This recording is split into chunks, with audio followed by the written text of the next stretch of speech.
She was a chained Podium slave until a human bought her freedom, and then her heart.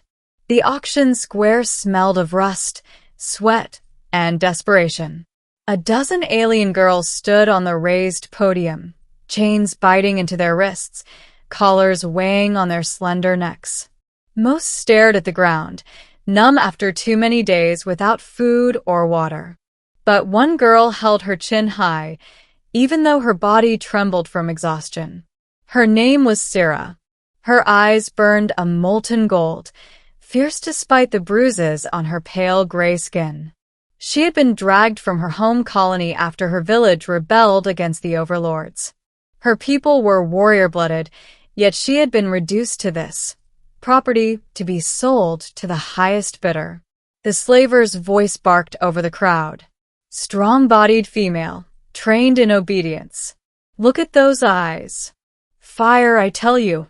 She'll fetch a fine price. We'll start at 300 credits. The buyers jeered, shouted, laughed. A cloaked figure in the crowd remained silent. Syrah's heart pounded. She'd seen her sisters taken by men with cruel eyes, their fate sealed. She vowed she would not beg, no matter what. Then, unexpectedly, the cloaked figure raised his hand. 500, the man said calmly. His voice was deep, steady. Not the voice of a slaver, but something else. The crowd stirred. 500 for a half-starved slave? Madness. The slaver blinked, then smirked. 500. Do I hear more? No one countered. The gavel slammed down. Sold. The chain yanked Syrah forward. She stumbled down the steps, expecting another master, another prison. But when the man lowered his hood, she froze. A human. Not the reptilian nobles. Not the insectoid traders. A human, rare in these markets, whispered about as either naive wanderers or dangerous warriors. His face was lean, weather-worn, with dark eyes that watched her not like she was property, but like she was a person. I'm Kale, he said quietly as he unclasped the collar from her neck. The weight fell away, and Syrah gasped as if she could breathe for the first time in years. You're not chaining me? She asked in disbelief. His gaze softened. No one should live in chains. The slavers laughed as he led her away. Fool human. She'll gut you in your sleep. But Kale ignored them. He brought her through the dusty alleys of the trade city to a small freighter hidden outside the walls. When they boarded, he guided her to a chair and set food before her. Real food. Not the stale gruel the slavers threw at their captives. Syrah stared at the steaming bread, the sliced fruit. Her pride battled with her hunger. Her hands trembled as she finally reached for it. Why? She whispered.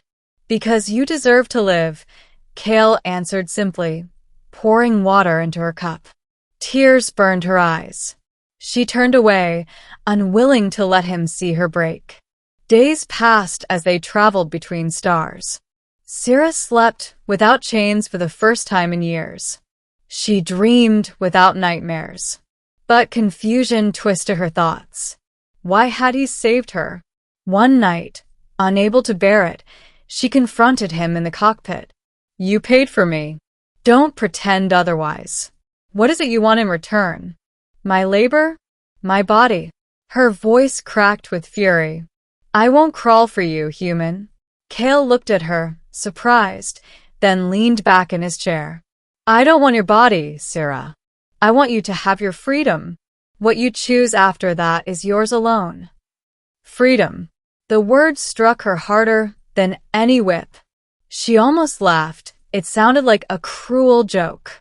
She had no family left, no clan, nowhere to go. I don't even know who I am without chains, she whispered. Kale's expression softened. Then maybe we can find out together.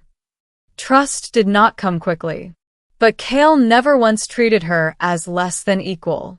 He taught her the controls of the freighter, let her choose which world to stop on for supplies, even listened when she told stories of her homeworld's rivers and mountains. Syrah's warrior blood slowly stirred again. She trained her body back into strength, sparring against Kale in the cargo bay. He laughed when she finally knocked him flat, breathless but grinning. "You fight like fire," he said, eyes alight. "And you fight like stone," she teased, but warmth spread in her chest. Something dangerous and tender grew between them. She found herself studying the lines of his face, the steadiness of his hands, the quiet kindness in his eyes. When he looked at her, it wasn't with possession, but with something that felt frighteningly like admiration. Their bond was tested sooner than either expected. The slavers had not forgotten the girl who was stolen from their Podium. On a border moon, their patrol cornered Kale's ship. He could have abandoned her and escaped, yet he stood beside her, blaster in hand. "We're not giving you back to them," he said firmly. Her heart thudded. "We. Not you. Not me. We." Together they fought their way through the slaver hunters. Syrah's blood sang with freedom as she struck down the men who once chained her. Kale fought at her side, covering her flank, trusting her completely. When the last slaver fell, silence filled the air. Syrah turned to Kale, her chest heaving. Something inside her broke open. "You risked your life for me," she whispered. He met her eyes without hesitation. "I'd do it again." Her breath caught. The chains around her heart, chains she hadn't realized still remained, finally shattered. That night, under the stars, she approached him. Her voice was quiet but sure. "You said my choices were mine. Then hear my choice now." She stepped closer, laying her hand against his chest. His heartbeat thudded steady beneath her palm. "I choose you." Kale's breath hitched. For a moment he searched her face, as if making sure she wasn't bound by gratitude or fear. But all he saw was the fire in her golden eyes. Slowly, reverently, he pulled her into his arms. Their lips met, soft at first, then fierce with all the unspoken words they had carried.